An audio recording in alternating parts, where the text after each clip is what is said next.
하나님께서 오늘 저희에게 주신 말씀 신약성경 데살로니가 2장 9절 말씀입니다. 우리 9절 말씀 다같이 한 목소리로 받들도록 하겠습니다. 형제들아, 우리의 수고와 애쓴 것을 너희가 기억하리니 너희 아무에게도 폐를 끼치지 아니하려고 밤낮으로 일하면서 너희에게 하나님의 복음을 전하리라. 아멘.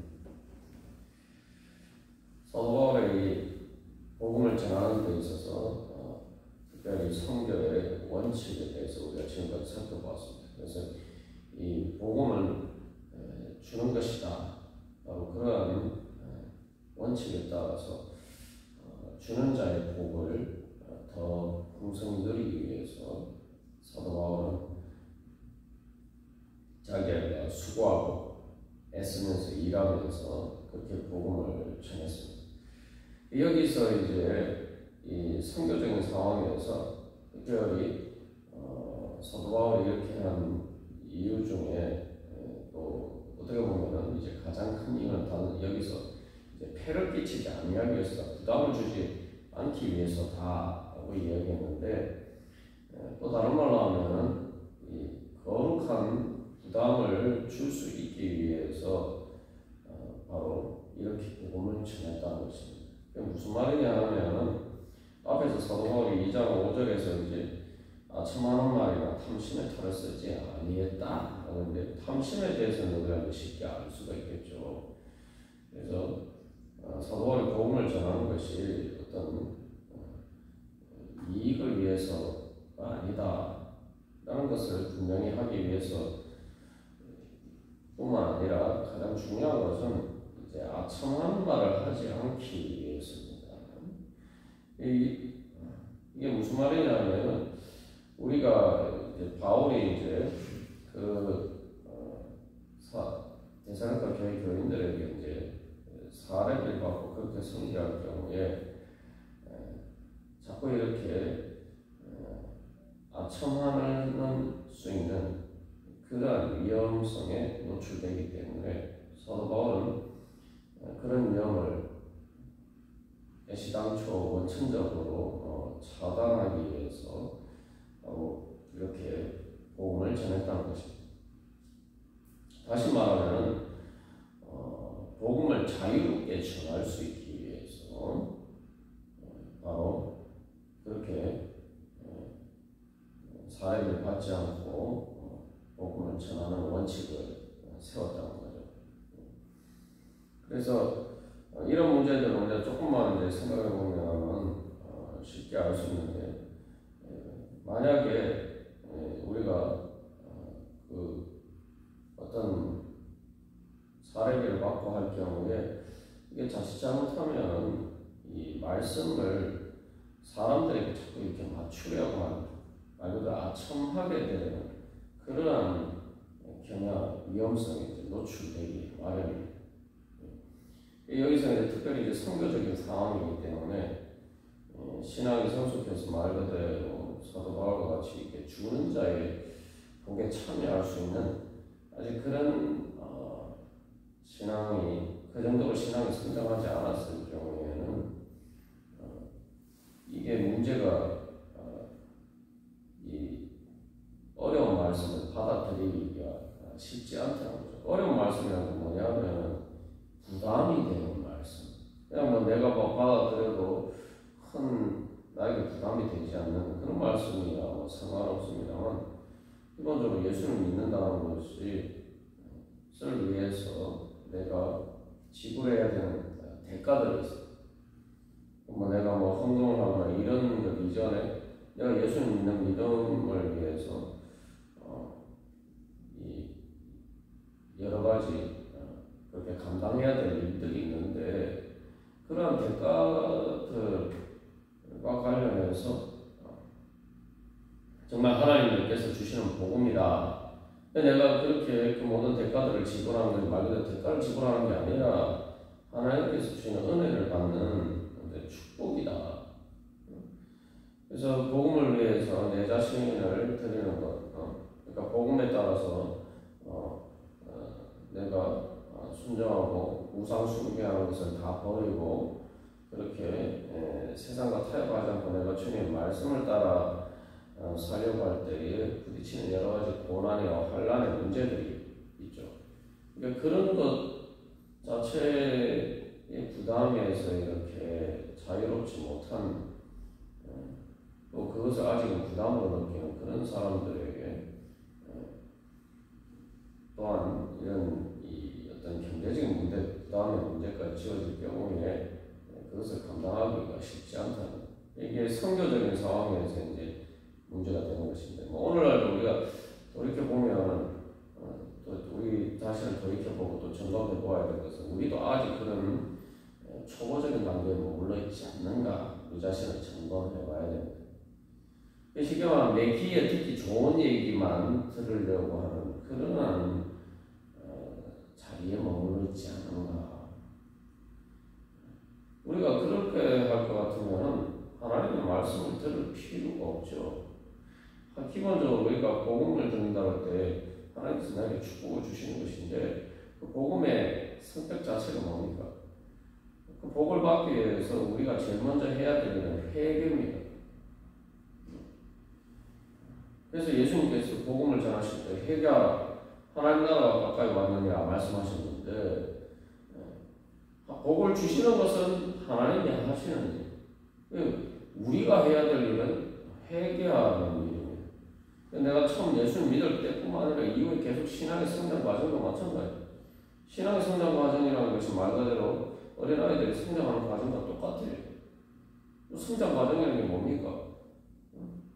자꾸 이게 뭔가 변화가 있어야 돼요. 긍정적인 방향으로 변화가 있어야 되는데 그것은 옛날에 하던 것들을 버리고 발전이 있어야 됩니다. 그러려면 이 회개라는 것은 꼭 무슨 큰 죄를 지어서 회개하는 그런 것만 생각할 게 아니라 사도 바울이 이야기하듯이 내가 어린아이의 일을 버렸노라 라는 그 이야기하는 것처럼 그렇게 점점 내가 과거에 아직 어리고 미숙했을 때 믿음이 부족했을 때 그런 일들을 회개하고 자꾸 이렇게 벗어버려야 되고 기본적으로 복음이라는 것은 그래서 하나님께서 복 주시기를 원하시니까 복 받기 위해서 네가 회개해라 이게 복음의 본질이에요. 근데 이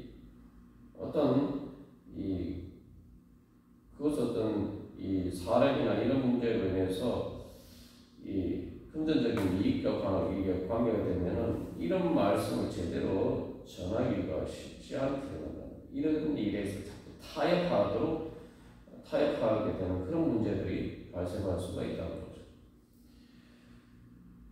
그래서 우리가 이제 이 회개라는 것이 쉽게 쉬운 것처럼 보이지만 사실은 내가 틀렸다는 걸 인정해야 돼요. 내가 틀렸다는 걸 인정하고 그것을 벗어버리는 것이기 때문에 이건 말 그대로 자기를 부인하고 자기 십자가를 지고 가는 그런 엄청난 부담입니다. 나의 옛자의 관점에서는 말 그대로 십자가를 지는 것 같은 부담이에요. 지금 사도 바울이 해를 끼치지 않아야기를 원한다. 이게 말고 짐을 치운다 이런 말인데 지금 복음 자체가 믿음이 없을 때는 그냥 짐 정도가 아니라 십자가를 지는 짐과 같이 그렇게 느껴진다 이 말이죠. 사실 이제 그게 복음이 지어지는 짐이 아니라 내가 지고 있던 죄와 사망의 권세의 종로로 타던 바로 그런 짐이죠. 내가 그 짐을 지고 있으니까 복음을 들었을 때에 그걸 벗어버려야 되니까 그것들이 이제 짐으로 느껴지는 거죠. 이것이 얼마나 어려운지를 우리가 성경 말씀에 보면 베드로 같은 경우에도 예수님이 십자가를 지시고 고난당하시고 3일 만에 부활할 것이다 말씀하셨을 때 베드로가 예수님을 꾸짖죠. 그러니까 이 인간적인 생각에 육신의 눈에 보기에 잘 부활의 복음을 잘 알지 못할 때에는 그것 때문에 져야 될 고난의 무거운 짐만 생각한다는 거죠. 그러니까 예수님을 꾸짖고 예수님 그렇게 하지 마십시오 그렇게 이야기합니다. 여기서 중요한 것은 베드로는 자기가 고난당한다는 이야기가 아니잖아요. 예수님에 대한 문제인데 자기 예수님의 죄 제자고 또 그래서 기도하지만 같은 공동체니까 그렇게 할 수 있지만 그러나 중요한 것은 자기가 직접 고난당한 일이 아님에도 불구하고 그렇게 부활의 복음을 믿지 못하고 부활의 복음을 위해서 지불해야 되는 십자가의 그 대가를 싫어하고 그것을 거부했다는 거죠. 자기 일이 아닌데도 그런데 예수님 말씀하신 자기 십자가를 지고 라고 말씀하신 것처럼 그게 자기 일이면 얼마나 더 어렵겠어. 믿기가 어렵겠어. 복음 믿기 어려운 것은 사실은 복음을 위해서 내가 주님께서 주신 복을 받기 위해서 내가 버려야 될 것을 우리가 인정하기가 쉽지 않기 때문이죠. 그렇기 때문에 사람들이 복음을 이렇게 정말 데살로니가 교회 교인들처럼 그렇게 믿음으로 받아들이면 좋은데 중요한 것은 복을 받는 건 좋은데 그 복 받기 위해서 해야 되는 이제 일들에 대해서 들으면 이제 부담을 느끼는 거. 여기서 이제 뭔가 이렇게 그 사도 바울이 대가를 받는 그런 관계에 있으면 그런 말을 쉽게 하기가 어려워진다는 말이죠. 왜냐하면 우리가 생각해 보면 이건 뭐 지극히 당연한 거죠. 예를 들면 오늘날도 흔히 일어나는 일이죠. 어떤 언론사에서 예를 들면 이 보도를 하는데 어떤 기업에 대해서 안 좋은 부분들, 그래서 뭐 그 기업을 고발하는 그런 기사를 실으면은 그 기업이 그 신문사나 언론사에 광고를 주고 싶어 하겠습니까? 그래서 오늘 전형적으로 이게 언론을 압박하는 수단 중에 하나가 우리 회사에 그런 비판적인 기사를 보도하면은 광고를 주지 않겠다. 이런 식으로 광고를 중단하겠다는 협박을 하면은 그 언론사가 함부로 비판 기사를 쓸 수가 없겠죠. 그런 일들을 함부로 보도할 수가 없겠죠. 뭐 작은 회사면 뭐 큰 문제가 안 된다고 할 수 있지만 큰 회사들 같이 그러니까 많은 기본적으로 언론사들이 뭐 공영방송이 아닌 이상이면 이제 광고를 통해서 그렇게 유지가 되는데 충분히 그렇게 큰 광고 수입원이 되는 것들이 이제 그 비판 기사를 보도함으로 끊겨지게 되면은 이게 함부로 비판 기사를 쓸 수가 없죠. 그래서 이 영리적인 목적을 고려하게 되는 경우에는 그런 문제들이 생긴다 이 말이죠. 그래서 우리가 한 가지 알아야 될 것은 사실 그래서 이제 광고에 영향을 받지 않는 그런 이제 공영방송이 왜 중요한가? 그렇지 않으면 돈이 안 되는 시청률이 나오지 않는 그런 방송은 그러나 필요한 방송들은 영리적인 목적을 고려하면 쉽게 할 수가 없다 이 말이죠. 이게 이제 예를 들면 그런 것처럼 그런 경우에 비춰보면은 이 사도 바울이 2장 5절에서 천만한 말을 하지 아니한다.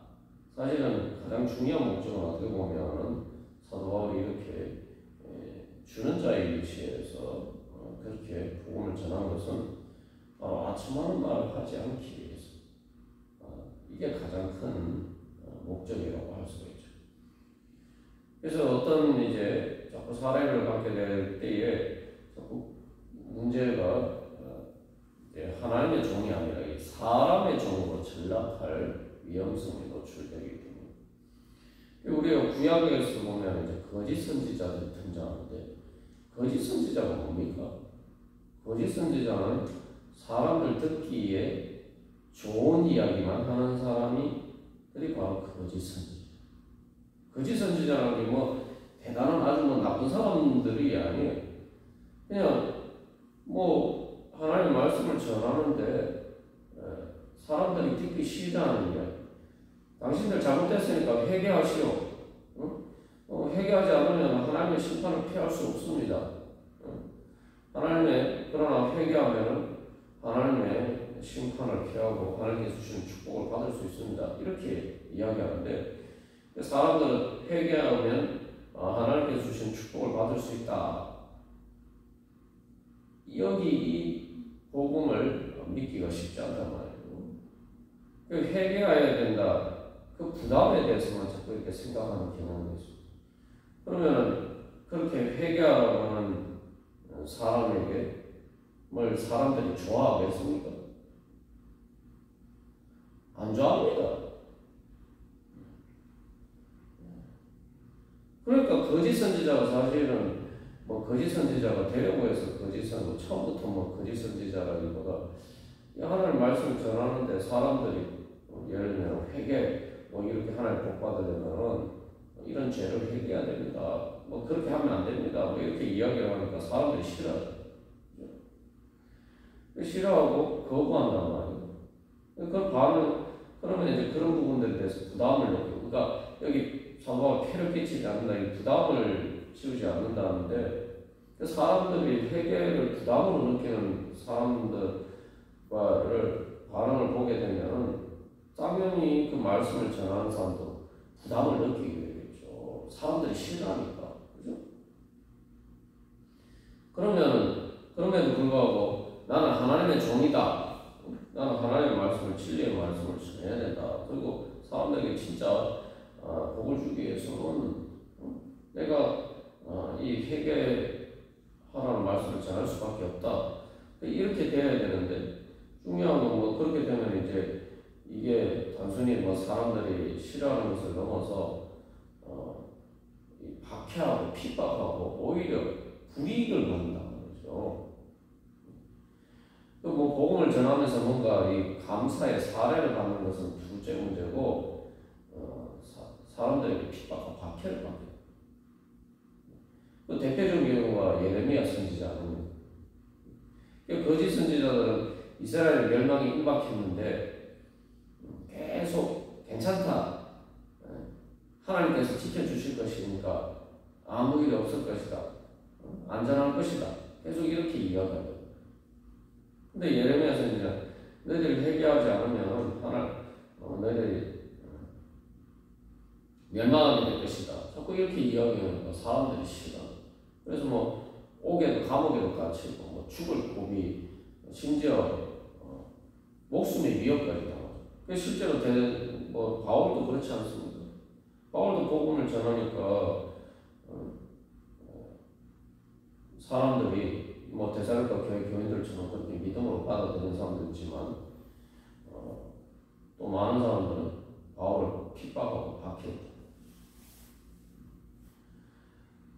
그런 상황에서 사실은 이제 보면 사람들에게 어떤 뭔가 감사의 사례를 받으려고 하면은 사람들에게 듣기 싫어하는 얘기를 하기가 어렵다.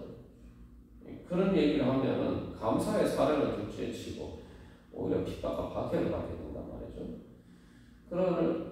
그런 문제들을 피하기 위해서 사실은 이제 사도 바울이 이렇게 복음을 전하는 원칙을 세운 것이 바로 거기에 있다. 그렇게 볼 수가 있습니다. 그래서 거짓 사도들은 사람들에게 아첨함으로써 사람들의 잘못된 욕망을 만족시켜주고, 사람들은 또 그러면 좋아요. 자기 귀에 듣기 좋은 얘기 하니까. 쉽게 말하면 이게 사람들의 인기를 얻어야지만 사람들이 사례를 할 거 아닙니까? 오늘날 이제 유튜브의 문제는 사람들이 듣기 싫은 이야기, 불편한 이야기를 하면 사람들이 좋아하지 않죠. 그러면은 그걸 통해서 경제적인 이익을 얻기는 어려워요.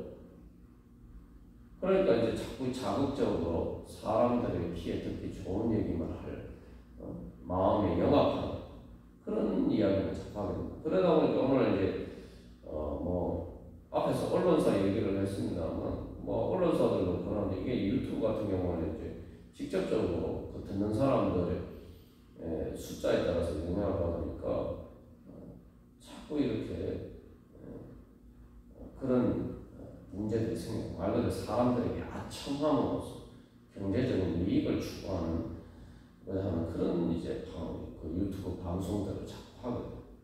이게 오늘 사실 유튜브를 통해서 일어나는 많은 문제들. 그래서 실제로 보면 이 사례비를 안 받는데 그러면 사람들이 또 좋아할 것 같은데 뭐 반대의 경우도 있다는 말이죠. 실제로 고린도 교회에서는 또 사례비를 안 받는다고 또 바울을 또 비난. 참 이게 어렵죠. 사례비를 받으면 또 그것 때문에 문제가 생기고 또 고린도 교회 같은 경우는 사례비를 안 받는다고 해서 또 바울을 비난합니다. 이게 참 이런 문제들이 이게 이 금전적인 문제가 얽혀 있을 때에 이게 관계가 얼마나 또 여러 가지 복잡한 문제들이 생기는지 우리가 이제 알 수가 있습니다. 그래서 우리가 이런 말씀 앞에서 나는 어떤 믿음으로 하나님의 말씀을 받아들이는가? 한번 내 듣기에 좋은 이야기만 들으려면은 우리가 뭐 말씀을 들을 필요가 뭐가 있겠습니까, 사실? 말씀을 듣는 것은 내가 말씀을 듣고 뭔가 내가 미처 알지 못하던 사실을 깨닫고 또 회개하고 내가 이게 변화가 되기 위해서 새롭게 변화가 되기 위해서 말씀을 듣는 것이지 내 듣기 좋은 이야기만 들을 것 같으면 우리가 말씀을 듣지 않는다고 해서 나에게 무슨 문제가 생기겠어? 기본적으로 복음의 말씀을 듣고 우리가 하나님의 말씀을 듣는 건 말 그대로 하나님의 말씀 내가 모르는 사실을 한 주님께서 나를 말씀을 깨우쳐 주시고 또 그래서 내가 올바른 하나님께서 주신 축복을 받는 믿음의 자리에 서 있을 수 있도록 계속 자기 자신을 돌아보고 또 그렇게 하기 위해서 우리가 말씀을 듣는 것이죠. 말씀의 이제 기본적인 목적을 보면 복음이라는 것이 뭐냐라고 봤을 때에 내가 지금까지 받지 못한 것, 내가 지금까지 내가 깨닫지 못해서 내가 믿음이 없어서 또 내가 알지 못해서 받지 못했던 그 새로운 은혜를 얻기 위해서 우리가 하나님의 말씀을 듣는 거예요. 그렇다면 우리가 사실은 내 문제가 무엇인가를 발견할 수 있는 그런 말씀이 진짜 나에게 복음의 말씀이다. 우리가 그렇게 믿음으로 받아들여요. 우리가 그래서 조금만 상식적으로 생각해 보면 진짜 나한테 축복이 되는 말씀이 뭐냐? 우리가 그것은 바로 우리에게 회개할 수 있도록 만들어주는 것이 말씀, 진짜 참된 복음의 말씀. 우리가 그런 믿음으로 주님 앞에 나아간다면 우리가 참으로 하나님의 축복의 자리에 설 수가 있을 것입니다. 그러나 그렇지 못한다면 바로 내 안에 거짓 선지자가 있고 사실은 교회가 참된 복음의 진리를 전하지 못하는 도록 만드는 장애물이 바로 내 안에 있다는 거죠. 그런 우리들이 모여서 결국은 거짓 선지자들을 만들어내는 거예요. 그래서 나는 거짓 선지자를 따르는 그러한 우상을 따르는 그러한 자리에 서 있는 것. 아니면 내가 정말 참된 진리의 말씀을 주시는 예수님과 또 성령님의 인도하심을 따르는 그런 자리에 서 있는가. 다시 한번 우리의 믿음을 돌이켜보면서 정말 주님께서 또 사역자들이 나에게 복음을 전할 때 정말 그런 아첨하도록 만드는 그런 부담을 주지 않는 그런 믿음의 자리에 설 수 있다면 우리가 참된 하나님의 축복의 자리에 설 수가 있을 것입니다. 다 같이 기도드리겠습니다.